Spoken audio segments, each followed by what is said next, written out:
Hey everybody, welcome back. We're assuming about faces. Are we 30 seconds in? I don't think so. Are we live? Well, we're live, yes. Oh, okay, We're cool. live. Welcome to the Mary Sue Live here in the bustling Abrams Media headquarters here in downtown Manhattan. I'm Sam Riedel. I'm Keisha. No, I'm Keisha. Hey, how you doing? And we're here to talk about all things WWE this week as we get ready for Roadblock End of the Line, which Say is that again 3 times fast. Roadblock End of the Line, Roadblock End of the Line, Roadblock End of the Line. Nope. Exactly. I was really trying. So as we discussed last week, WWE needs to shorten their pay-per-view name. Yes, and to use something that they didn't already use this year. But that aside, it's the last Raw exclusive pay-per-view of the year. It is. So that's a thing. I'm half stoked. The thing I'm stoked about, end of the roadblock, end of the block line. End of the road, as I'm gonna call it. WWE Road. Face Road. This pay-per-view in your coming roadhouse. up, I care about Sasha Banks versus Charlotte. That is the most intense feud for me right now. That is absolutely. I just cannot wait for that to end. And given we can just start in talking about the ladies this week. I think the ladies of WWE. That Sasha has already had a phenomenal Iron Man match in her career already with Bayley in NXT. And if you haven't seen that match, go right now to the WWE Network and watch it. It was so good. It made Triple H and Seth Rollins cry. Legitimately. I had chills by the end. There wasn't a dry eye in the audience. No, it was absolutely incredible. That. More than anything, I think may have cemented my interest in how in-ring storytelling is done when I was first starting off watching wrestling earlier this year, and it's really phenomenal. And so, yeah, definitely more than anything at Roadblock, I'm super excited for this match. Oh my goodness! The stuff we've seen so far is so beyond what most of the people on both rosters are doing. They work so well together. It's because they grew up and developed in NXT together. Mm-hmm. And so they're able to really just kind of improvise and do things and flow naturally. Mm-hmm. So, man. And we talked, I think last week, about their incredible Falls Count Anywhere match. My goodness. I cannot get over the moonsault off of the announcers table. Mm-hmm. Holy crap. That's when everyone was like, holy, you know what? Are we not cursing on these videos anymore? I have cursing? been. Holy I have been. Shit. That was the moment, and I love that in their little package for Raw, that moment was featured because it stands out. For sure. It's definitely going to end up in an opening of Raw in the future. Oh yeah, and if you have any standout moments from the past week in wrestling that you want us to talk about, or you want to make sure that we remember, leave us a note in the comments below. We're going to be checking the comments throughout this hour-long broadcast here, but I think you're absolutely right. There have been stumbling blocks for sure in this feud because it's gone on for so long. It was basically, it's been going on for longer than the brand split, but they've specifically been targeting each other in kayfabe since the brand split began, and that's a long time. That's a well-developed feud. Yeah, especially by today's WWE standards, where feuds can start 2 weeks before a pay-per-view and then be attempted. They try to build it up through commentary into this earth-shattering thing when it's nothing of the kind. This actually is. Their feud is so long. It started in Hobbiton and made its way to Mordor and then back to Riverdale. Beautiful, beautiful, wonderful story. I really appreciated how you looped Archie into your Tolkien reference. Wait, no, Riverdale.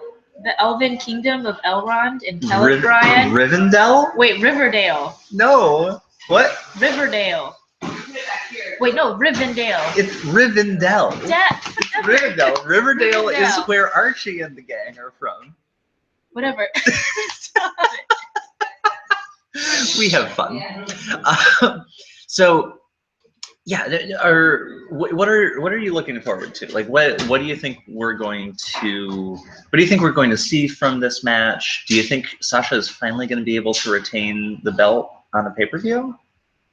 Worried about that because the record shows that she loses her title to Charlotte every time on a pay-per-view. So fingers crossed that she makes it out of this. I'm not looking forward to Ric Flair interfering because I feel like that's going to happen.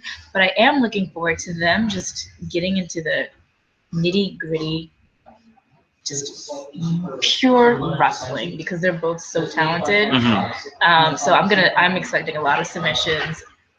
A hell of a lot of submissions. Mm-hmm. Yeah, how many bank statements and natural selections do you think we're going to see over the course of a half an hour? 35. I'm going with 35. That's actually, now that I think about it, this is something that I wanted to bring up. We're going to see a half an hour women's match on main roster WWE.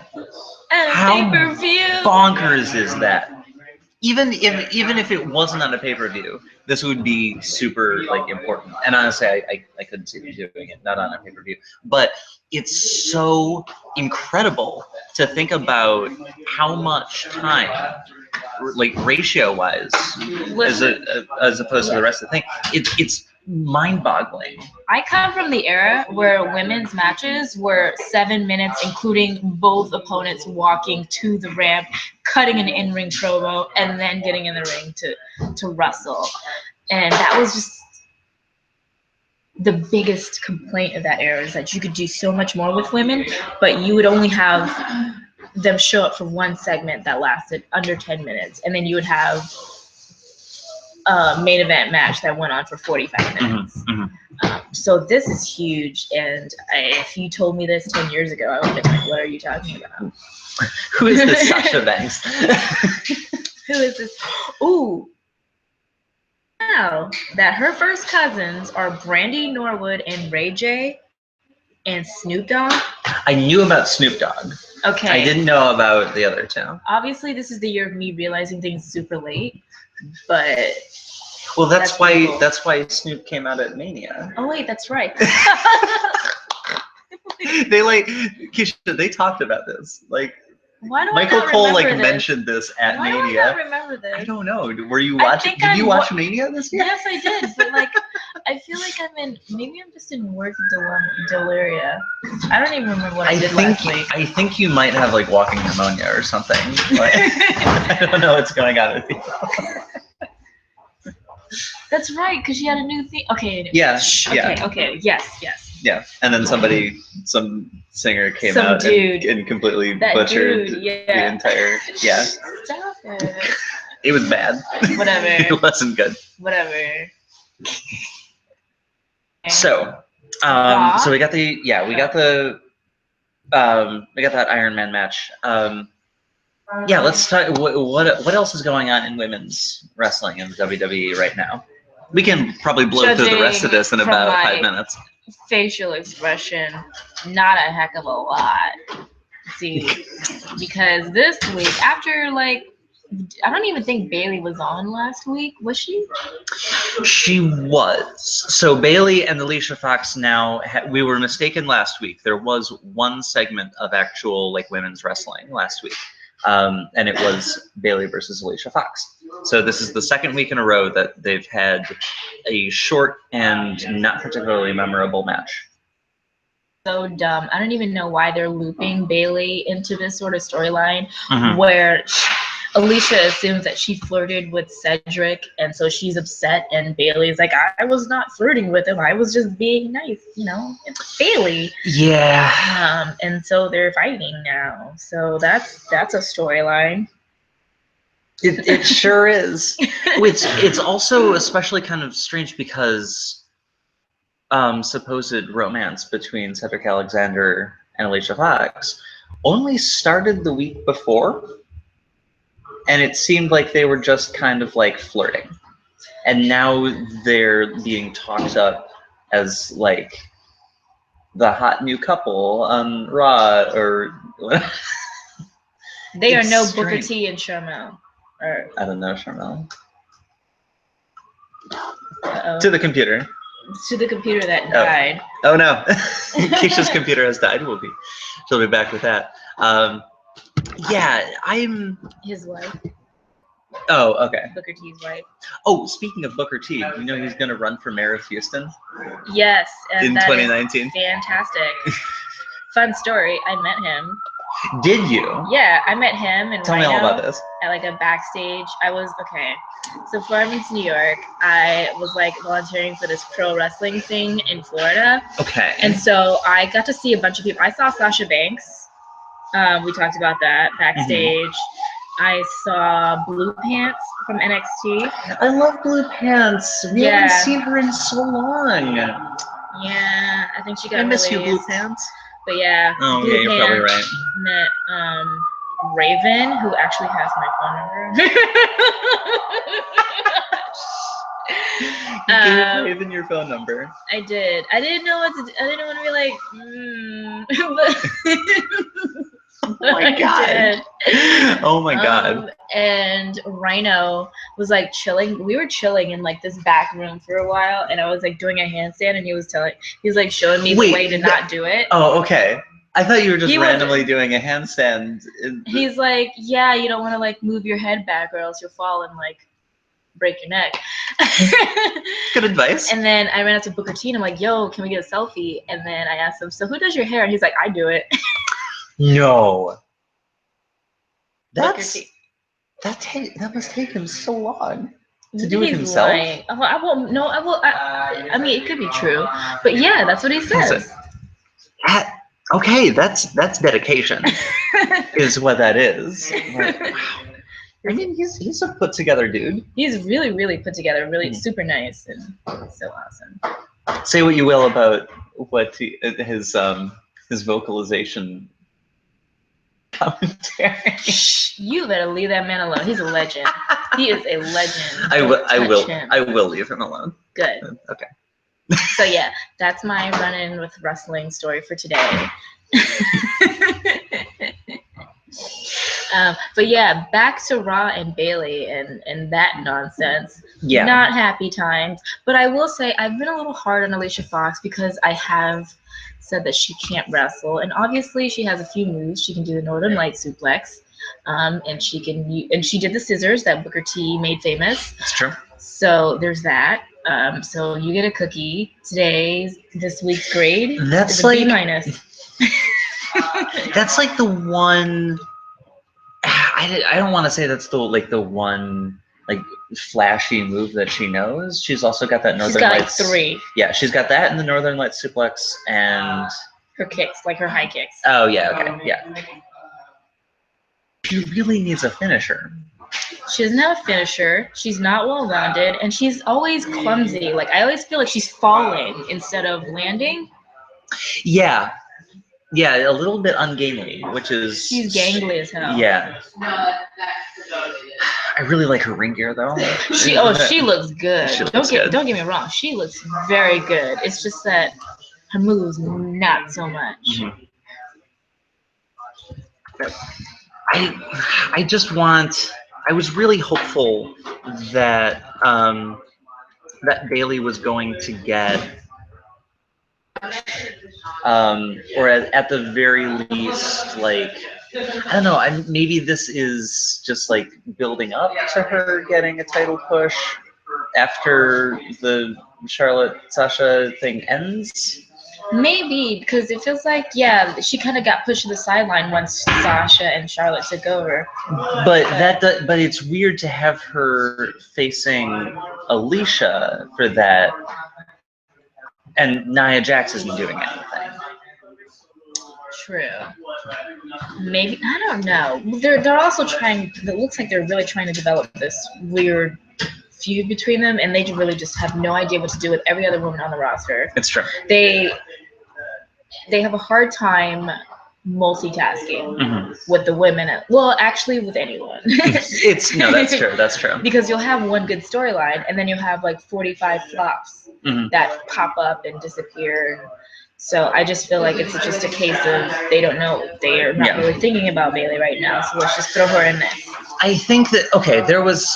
I don't know if you saw this video that Max Landis put up here this week.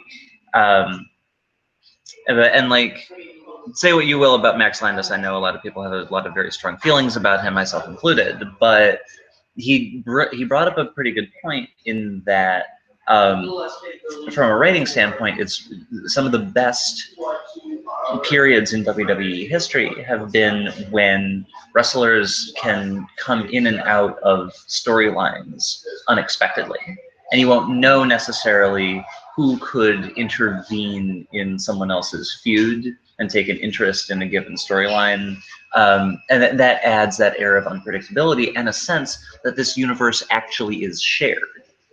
Right now, it really feels like there are all these different things going on that don't interact with each other at all, which is strange when you have like this many who beat people up for a living. Like, you would assume that if everyone's like vying for the top prize, then like tensions would flare and people would like trying to sabotage other people, and there would be more interplay, I guess is the word that I'm looking for, between these storylines.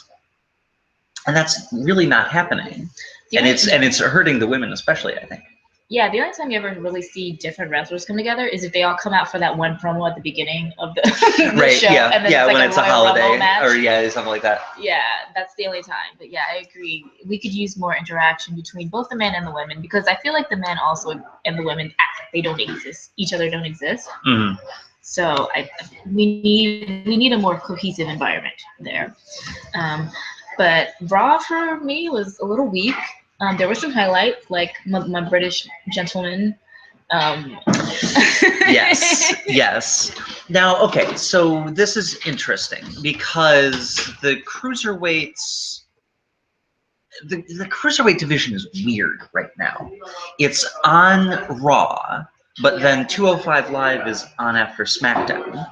Yeah. So that right off the bat, just bizarro scheduling. So nothing can really happen with the cruiserweight title on Raw of any significance, because that it has to happen on 205 Live or that program means nothing. So that means that most of what is happening on Raw with the cruiserweight division is like side feuds. They're like an insert match, pretty much. They really are. So, but that can lead to some entertaining things, as we saw this week, and Jack Gallagher. I think it's Gallagher, but it's spelled with there's an H in there. He's super British, super pretentious. So British. He's face vaudevillains. And I kind of love that, especially his trunks. He wasn't wearing them this week, but he has like rainbow pinstriped trunks that somebody would want to like buy me a lingerie version of those. Wear them every day. I just love that he comes out to the ring and he's like, I am a gentleman, and I would just like to inform you that I plan to interfere with this match. That was so cute. I'm all for interesting people like that who can take mundane moments like interfering and make something different out of them. Like, get creative. People like Baron Corbin, my goodness. Wait, he's on Smackdown with me. Yeah, we haven't even gotten to Smackdown yet. It's the other dude with Braun Strowman. That's the other big dude that WWE has a hard on for. What are you implying that there's something gay about the WWE, Keisha? That is outrageous. Really though. Anyway, yes. I'll talk about Baron later, but yeah. So I actually, I'm sorry to interrupt. Go ahead. There was a kind of a weird.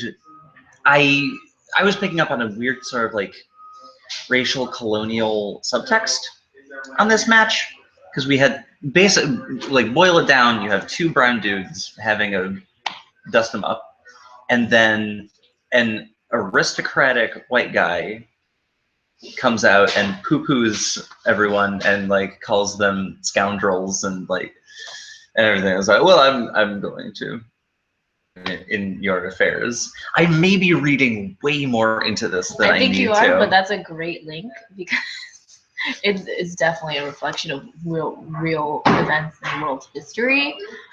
So that's not a stretch at all. Yeah. Hello, Africa. I think that's the kind of analysis that that guy that sent you a Facebook message about these segments asked us not to do. Yes, ask us about our feminist agenda, please. But yeah, that is funny that you mentioned that. And now I'm just gonna go rewatch that segment with a clearer head. But it's fun. I do agree with you. I do like Jack. He's fun. He's funny. He reminds me a little bit of Wade Barrett. Yeah. He's a more like fun and jocular Wade Barrett. Yeah. But I'll be interested to see what he does in the future. Mm-hmm. But other than that, I really the other thing that really stood out for me was Kevin Owens, only because it's Jericho and Kevin Owens. Of course, every time. But now they're broken up, it looks like. It looks like they're broken up. It's bittersweet, you know, but I'm okay with it. I was starting to feel like it had almost run its course. Like there was only so many times they could tease them, like fracturing and getting back together before it actually came to pass. They're just so comedy gold together. They're really good. I love them together. I do like the idea of having Kevin Owens being a serial best friend. And then just like leaving a trail of like broken-hearted men in his wake. But although if they do decide to abandon that for him, I won't complain because I don't want Kevin Owens to be one note. But I do like as heel Sami Zayn. And I think I've like talked about this before, but like the idea that Jericho in sort of backstage segment where they like talk about it was like, yeah, no, he's a jerk. You want to have a tag team match? I would have a lot of fun with that. That would definitely help Sami Zayn out. He's kind of in La La Land right now. Well, I've got hopes for his match with Strowman. I don't know why I have hopes for his match with Strowman because I don't think that they're actually going to do anything fun with it. I feel like, this could go one of two ways. Either it's going to be another squash match and it's going to completely bury Sami Zayn for the next year, or it's going to be that David and Goliath where he finally takes down Braun Strowman, which is not as exciting. Basically, this feud is not exciting at all. It really isn't. Because if you actually remember why it's happening, it's just like Sami Zayn just straight up said, "Oh yeah, nobody else is fighting back against Braun Strowman, so I will." He does. There's not an issue here. Why don't you just drop this whole thing? Forget it ever happened. You can cancel the match. No one's gonna notice. Move him to Smackdown. Put him with Becky Lynch and have a ball with their combined, theme song. And he'd probably do better there. Well, anyway. He could fight Dolph Ziggler. Oh wait, no, he's the number one contender for the heavyweight channel. He could fight The Miz. There you go. Let him fight The Miz. He has so much more of a legitimate beef against The Miz right now because of Maurice at Survivor Series that Anyway, okay. I think that about sums up our feelings on Raw. Yeah. We can talk about SmackDown. SmackDown was pretty good. It was great. You want to know why it was great? Because my queen, Alexa Pure Bliss, had the best promo of this week. It was really good. It was real It good. was really good. Where she just refused to fight a jobber. And she's like, hold on, it's called personal space. Personal space. And then immediately distracts her, throws down the mic, and starts punching her in the face. It was perfect, and it's just so much fun. It just reminds you how good she is on the mic, and maybe it's because she was actually invested in this promo. Yeah. And it's funny because Alexa came out really strong, like you said, did some great mic work, and then Becky Lynch came out and could feed on that and had something to sink her teeth into, and I thought her mic skills and her acting were leagues ahead of what we've seen for the past couple of weeks as a result. That honestly gave me so much more excitement for their next rematch, because you can really see how they build on one another and how well they work together. That when one of them is having a bad night, they're both having a bad night, but when one of them is having a good night, they're both really on. Just seeing Becky come down to the ring and be like, oh, okay, I've got my ring here. You got your ring. What? Oh, look at this. We're in a wrestling ring. That was actually a good promo. It was fun. It worked. Now we're getting invested in this, especially because after that, Shane McMahon comes out with little boy wonder dance. Oh God, he's such a dork. He's so that dirty. and Alexa hurting her leg, and then immediately using it, and then Morrow having to be like, oh, what's going on? She wasn't injured at all. That's my Morrow Ronaldo impression, everybody. Yeah, it was great. It was real fun. That was a great. It was honestly segment. very fun. And God, compared to that, I couldn't get excited for the whole Nikki, Carmella, and Natalia. You know what it is? It's because their storyline has not moved. How long have we been wondering who hit It's Nikki literally Bella? been since Survivor Series. And it's the same thing over and over again. It's Carmella saying, Natalya did it, and Natalya saying, I'm sorry, it's not true. Didn't. Yeah. I didn't. Y'all need to move that up. Either reveal the person or just reveal the damn person. This week was know it's Natty. This week was the first time that we actually heard someone say, let's check their alibis. Oh yeah. Nobody's said anything about that. It's all that for about a month. We have just had a bunch of jackasses on commentary, especially like, oh, well, did she have a motive? She had a motive, but other people had a motive. What about Raw? Raw had a motive. And all of this shit, I'm like... Aren't there cameras? Yeah, right? You literally have cameras on everything in WWE. You didn't film that? Okay. I really just want this to be a turning point for Natalya, where she just straight up is evil. Okay, that's the other thing that really bothered me about this, was that Nikki is doing her whole thing. It's oh, Natalya's been one of my best friends for years, and we've worked together, and I just can't believe that she would do this. Before the brand split, Natalya turned heel hard on, I think, Becky Lynch. I can't even remember. But I can't trust anybody, so I'm just gonna and being nice isn't getting me anywhere. So, yeah, you see, that's a weak version of heel. I want her to own her shit for once. I want her to walk out with the confidence that Alexa Bliss has, where she can own it and say, I am the best. Who the hell are you, Alexa? I've been in this company for a decade. See, that's fair. That's fair. I did. What bothered me, I guess I shouldn't overstate like how much of a heel Nettie was before the brand split, but she was still nasty and was like backstabbing people in the ring after tag matches, and like she very clearly had a villainous streak going on. So I think this is another case of the WWE on viewers not really remembering anything past 4 or 5 months in recent memory. And it's weird because then why should I go back? Why should I get the WWE Network and go back with and their watch all these 7,000 hours of programming now? Huge milestone for the WWE Network. Did you know if you watch an hour a week? Oh God, not again.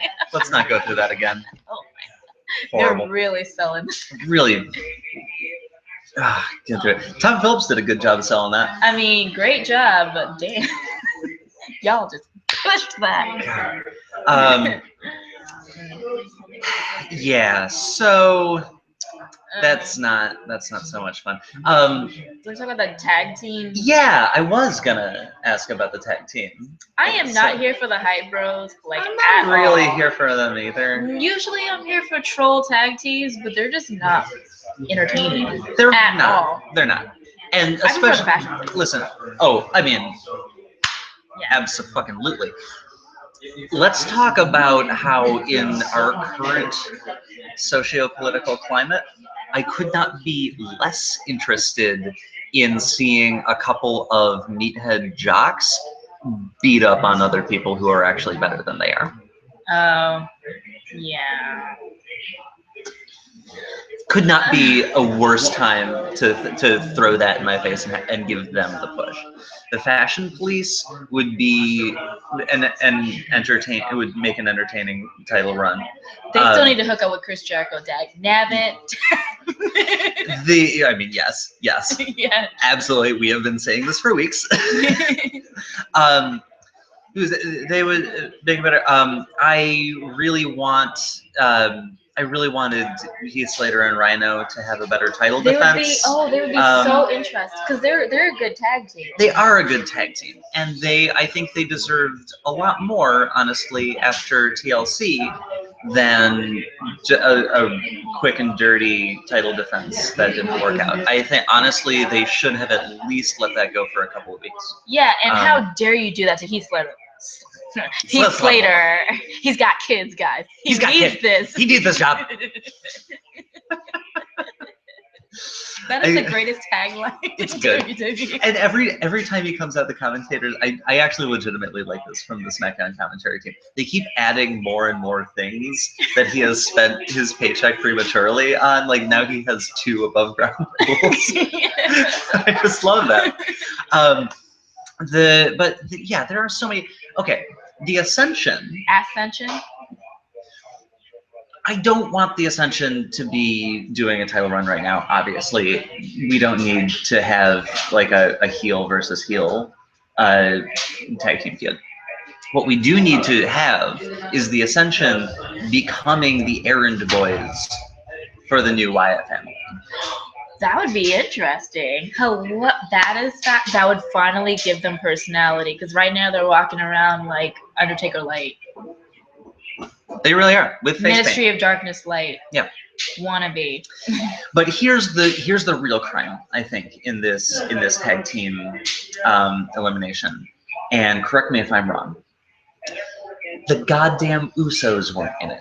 Oh, I was wondering where the hell they were because they talked about they were advertising going on Smack Talk or Talking Smack. Talking Smack. So where the hell? Smack Talk Live. Smack Talk. Whatever. But I'm telling you, they are a well-established, amazingly talented, even over tag team. How the hell do you not have them in this battle royale? And also, how the hell do you not push them again? Yes, they do. The Usos have the most interesting heel gimmick outside of the Wyatts right now in the tag teams. They're legitimately just out for themselves. They have that, and this is something that the WWE, contrary to what I was just talking about, actually is like their gimmick now, their angle is building on what has come before.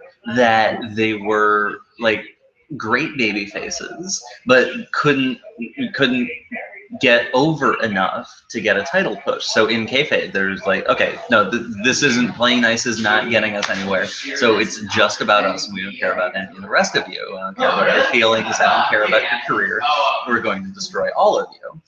And that's fine. That's fun. But Yeah. that can work as like an anti-hero sort of thing against the Wyatts. So to have them just go on the after show when all of these other teams who we all knew that the Ascension wasn't going to win that match. Are you kidding me? And then Victor, or one of them was one of the last men standing. No.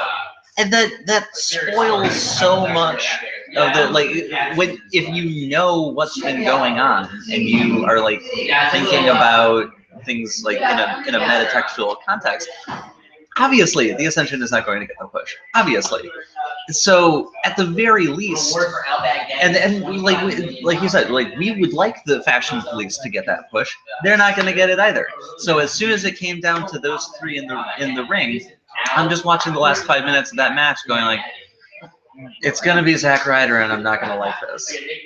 And if it had been, if one of the Usos had been left, I at the very least would have been invested to the end of the bell. But then I would have flipped the table too. Oh, sure. I mean, the Usos deserve everything. Just like, oh, side note, this is another week. So I know. I'm sorry. This is yet another week with my homegirl, Melanin Princess Queen, whatever you want to call her, the Feel the Flow Queen, Naomi, has been off of television. What the hell are you people doing?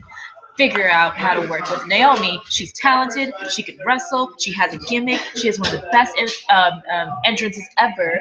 And she's really getting, everyone's feeling the glow now. So what the hell are we doing with her? Yeah. Every time that Naomi comes out, she's one of the most over superstars on SmackDown. People dig her new gimmick. I have not heard a single person talk about Naomi and disparage what she's doing now. It's fun. Like, I popped for Naomi when she came out. I had no idea who Naomi was when she came out with her new gimmick after the brand split. You know what? Right now, I'm going to pop for her right now. I'm popping for Naomi. I think she would be proud of that. I think she'd appreciate that. I'm going to send this to Naomi afterwards. We'll just gift that and send that over to her. Yeah, no, that's super frustrating. I guess though, less frustrating was the 4-man elimination. Yes, and oh my gosh, I had a pleasant surprise from Luke Harper. Yeah. When they said he was deceptively agile, it's true. I did not realize he had that many moves. He could move like that. Yeah, and I had before this year's TLC, I had gone back and watched a previous one where he fought Dolph Ziggler. It might have been. I think it was. Yeah, it was a ladder match. It was an Intercontinental ladder match, and they had a great bout. They had a really good, well-booked fight that I think ended with Ziggler super kicking him off a ladder while the two of them were like on ladders together, and they're like both neck and neck for the title, and then Ziggler gives him a super kick on the ladder to win it. Great booking. Those two work really well together, and Luke Harper's a hell of a worker. Oh my! He made everyone look so. I was rooting for him in this match, and I didn't give a damn about him like the week before. I'm so sorry, Luke. I've seen the light.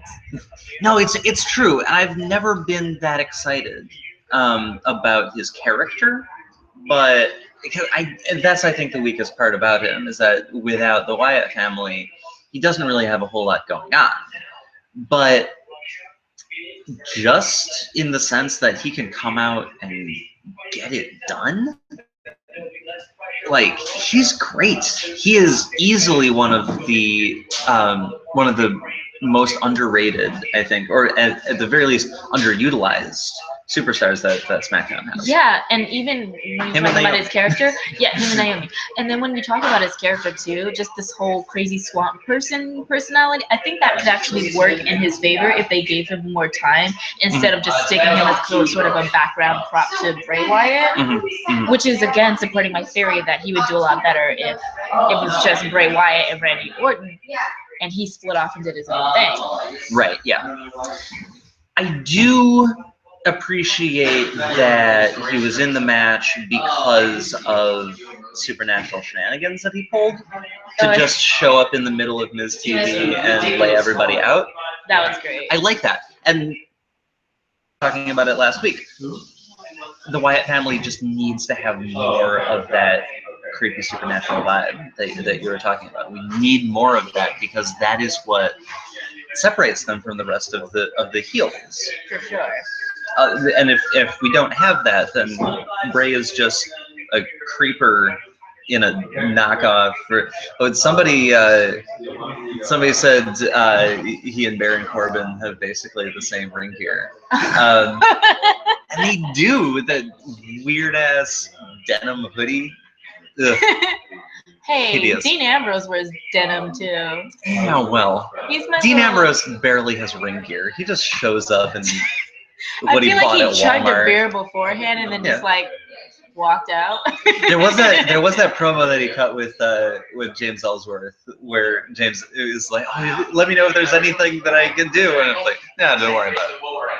Well, I mean, I got some friends that needs to be done. And if you can pick me up a 6-pack after the show, that'd be great. But don't worry about it. You should see him on Total Divas.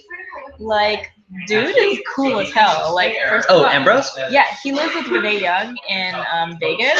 Yeah, they're a couple. That's right. I almost forget they're a couple. That's so weird. They live together in Vegas. And he's just super, super chill. Like, anything goes. You guys are invited. Let's just have a good time. Let's relax. I want to hang out with you. Damn it. Sweet. You remember that we got to read that WWE comic that was that came out not too long ago with the Shield.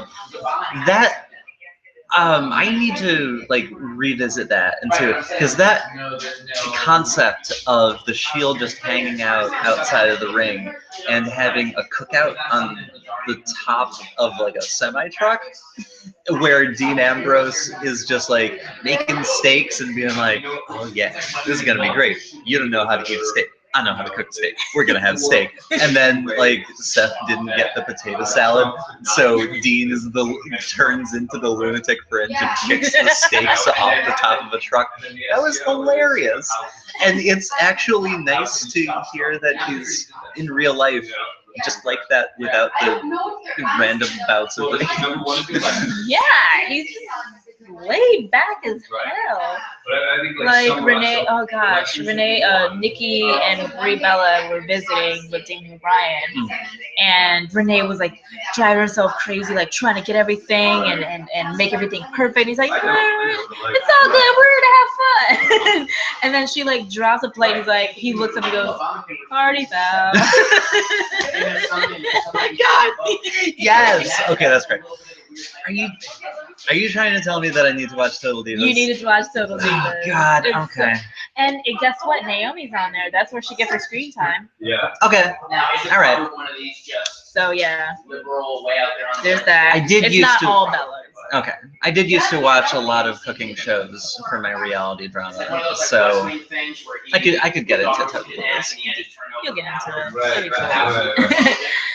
But yeah. So the elimination match. Great match. And I was so happy to see my boo-boo Dolph Ziggler walk away with the #1 contender. So do you think that Dolph is gonna take it from AJ? Hell no. No. My boo-boo's gonna get a slight push, as always happens, and then he's gonna fall back down because they don't know how to treat Dolph Ziggler. They don't appreciate his greatness. It's true. It's true. So that being said, do you think they're gonna give the title back to Cena? Because Cena's back in 2 weeks. Oh. Damn it! Oh, I almost forgot about that. Sorry. Yeah, I think it's gonna be Cena versus AJ Styles, and Cena's gonna win it. But do you But so here's the question. Point. Oh yeah, so yeah, that was my question because next title that Cena wins is going to be his tie with Flair. Oh. Or is it going to be him overtaking Flair? No, he's going to tie. He's going to tie Flair. So are they going to save that for Mania? Wait, what's the next pay-per-view? Next Smackdown. No, the next Smackdown. Hell, I can't remember what the next Smackdown one is. I know that there's one more in a couple of weeks. Is it Roadblock front of the line? I don't know. I can't keep up. I'm gonna look it up real quick. Okay, and while she's looking it up, I'm just going to sit here and glaze. You see, I'm thinking about donuts right now, so I said glaze. But I just really want to take a moment to appreciate. Our boss is walked by. Look productive. Look productive.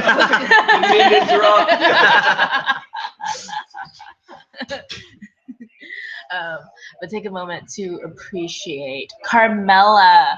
I just love her. I think, but part of me feels like she should be with Enzo and Cass, Big Cass.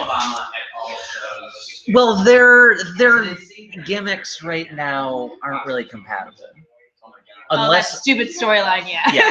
Unless we want to turn Enzo and Cass heel, which I'm not opposed to by any means, but that would require a little bit of finagling. Yeah, I just want to see them as a super stable again. They're so much fun. They were really fun together. See, I was so excited I knocked over my computer. But just seeing Big Cass alone on Raw, by the way, I meant to say, I see what you're saying. He's terrible on the mic. He's not good. It was so awkward. So boring. He was like almost at he might have been actually worse than Roman Reigns. Oh, it was 100%. 100% worse than Roman Reigns. It was awkward, just clunky. So, but he looks good while failing. So there's that. You're not wrong. But I also appreciate that they're having Rusev versus Big Cass because I feel like he's a good. They match well together. So it looks like I was wrong. This is the last pay-per-view of the year, period. So it is the Royal Rumble is the next. Thank you, veteran over here. You're welcome. I know what the hell I'm doing. All right. Let's cool it. But yeah, I would think that they would save the Cena title run for Royal Rumble and go down the path of bullshit again. So I'm not looking forward to it, and I just hope that somehow Dolph Ziggler walks out of this unscathed, and so does my little Georgia Peach with the best hair in the game, AJ Styles. When is he getting his hair deal? Come on, Dove, Vidal Sassoon, somebody. I did like that they on Miz TV. They got to Miz got was like polish each other's titles. Yes. They worked so great together, and I actually want to see them have a heels feud. That would be fun, yeah. Because they're so good at the egotistic heel, but the Miz is the cowardly heel in the way that AJ isn't. In that AJ is the cheating heel, and Miz is also the cheating heel, but he's cowardly in that. And he runs away too. Yeah, he runs away. But AJ will just pull out all the stops in the ring to defeat him. And then I almost forgot to mention this. I only just noticed this week. I'm not sure if it has happened like before, but when the Miz comes out, you know, on SmackDown they've got like the couple of facts next to them on the pop up on the overlay, I should say. The second one for the Miz is married to the most talented, flawless, beautiful woman in the world, Maurice. I love that. Oh, she's on Total Divas, by the way. Oh, I would hope so. Oh, okay. I think we've talked before about how you don't particularly like Maurice, in that you think that Lana is better. I think Lana's a hell of a lot better. She's good on the mic. I mean, I went back and rewatched Maurice's stuff, and she could get by in the ring, and you know, she has her own little gimmick. Mm-hmm. Wait, that's not what she did. She does something with her hands like this. Whatever. See, that's how exciting it is. No, see that was what Sami Zayn did to her at Survivor Series. Now that makes more sense. Yeah. Yeah, that was her thing. She's a two-time Divas champion. She's like in that era, so she didn't really stand out for me. I never got behind her. If you really want to talk about a great Divas champion, talk about Michelle McCool, who would have done so well against Charlotte today. Underrated.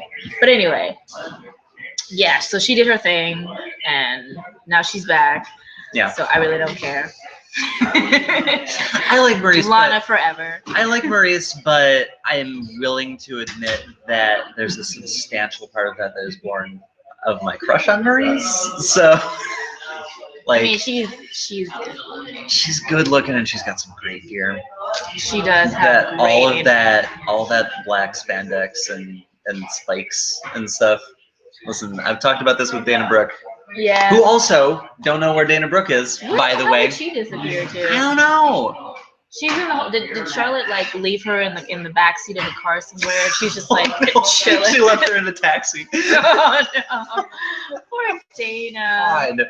Let her babies be free. That's why they need their own show or something. Or you know what y'all could really do though? Cut these boring ass matches in half, and then give that time to more women. You want to talk about a women's revolution? Then really make it revolutionary and put more time and effort into presenting them on television. How about that? Here's something that I've been noticing. Whenever a women's match happens, the announcer still goes out of his or her way to say that this is a women's division match scheduled for one fall, whatever.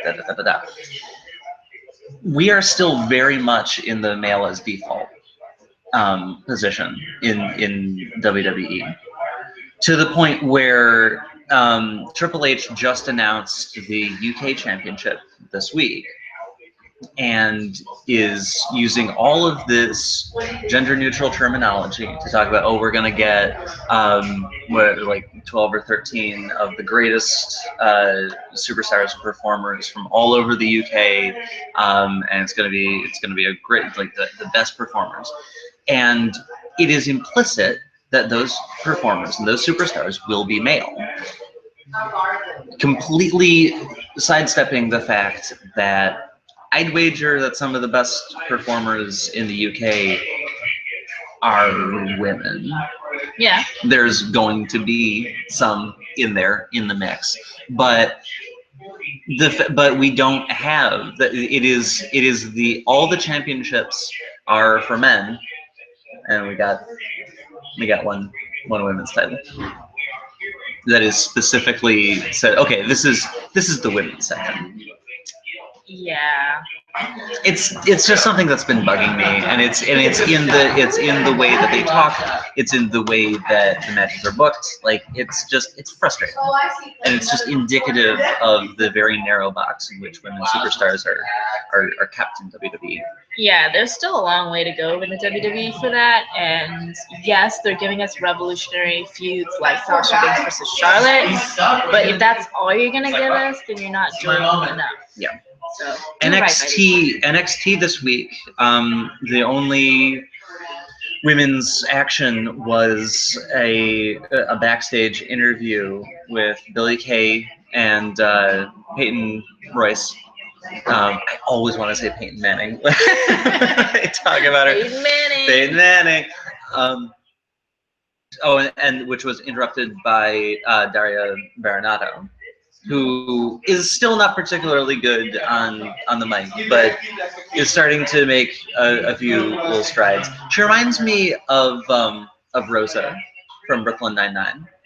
Okay. In that she's just like, she's got kind of a deep voice for a cis girl, and she speaks in very short, clipped tones, and she kind of like tries to intimidate you. And I don't know. I'm ready for her to get a decent push. I think her beating up on the high femme heels is like, that's actually great. It's kind of great. I'm okay with that. But I didn't get any of my Ember Moon this week, and like all of the program was that we started off with Shinsuke versus Joe from Australia, which to my mind is kind of a weird way to start the program. It started off with Shinsuke and Joe in a steel cage. Isn't that like a main event? It kind of is. Not a beginning. And then the entire rest of the program was 4 matches to find out who's going to be in the 4-way to determine the #1 contender for the title next week. I'm sorry. Yeah. What? Yeah. I'm sorry. What were you saying? Okay, go ahead. So for the NXT title, we're looking at. Sorry, things are a little bit loud in the office right now. For the NXT title, we're looking at in this fatal 4-way, we're looking at Ty Dillinger. I got some feelings about him in a second. Ty Dillinger. God, I'm already forgetting. Andrade Cien Almas. Colt Cabana. Oh God. You know, he's like, you're too pretty to be a wrestling fan. Who, what? I met Colt Cabana. And I was like, oh my God, you're 1 degree from CM Punk. And I asked him to sign my shirt. He's like, you're a wrestling fan? You're too pretty to be a wrestling fan. I was like, thanks. We're not all rednecks. God. I didn't say that, but I was thinking that. You're too dark to be a wrestling fan. What are you getting out of this product? No, yeah. So, well, now I'm trying desperately to remember who the other person in this match is going to be. I literally am just focused on Ember Moon, and that is it. No, right it's now. fair. It's fair. Bobby Roode is also in that. But I don't know. It's weird that Ty Dillinger is still in NXT. He's gotten 2 really good, like, proper send-offs from the NXT crowd. They've done the whole, like, we're going to watch him go into the back from afar and wave goodbye to the crowd. That's happened twice now. Maybe they keep delaying it because they keep trying to figure out when are we going to show Baron Corbin so we can put his back. Can we talk about how Baron Corbin wasn't on SmackDown this week, but we still had to sit through one of his boring-ass video packages? That's my bathroom break. That is a bathroom break. Whenever you hear the words Baron Corbin, get up, leave the room, go to the bathroom.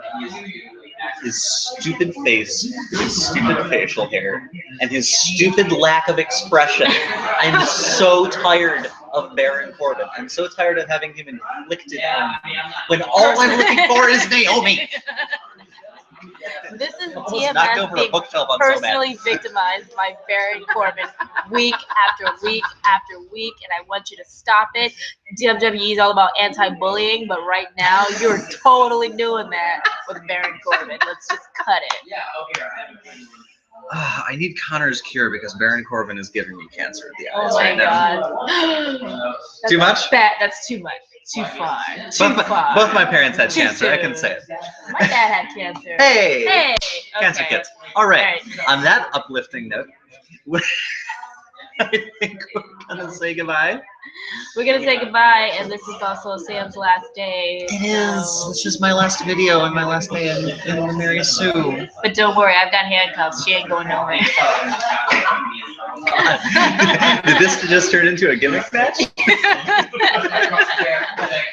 Well, I do want to say, because I was really excited when I found out that you were into wrestling, and we just met at the office months ago and found out that we had all these interests in common, and it's been really nice to hang out with you all the time since then. Just talk about this bonkers hobby that we keep having for some reason. Yeah. So thank you for sharing this kind of thing. And thank you for being my sister in wrestling. It's so hard to find those in person. I know. So we'll try to be back next week. It may just end up being this mug right here, so get used to it. But we will dearly miss our wonderful Sam. And hug your friends, hug your neighbors. Take care of each other, and thank you so much for watching. We love all of you.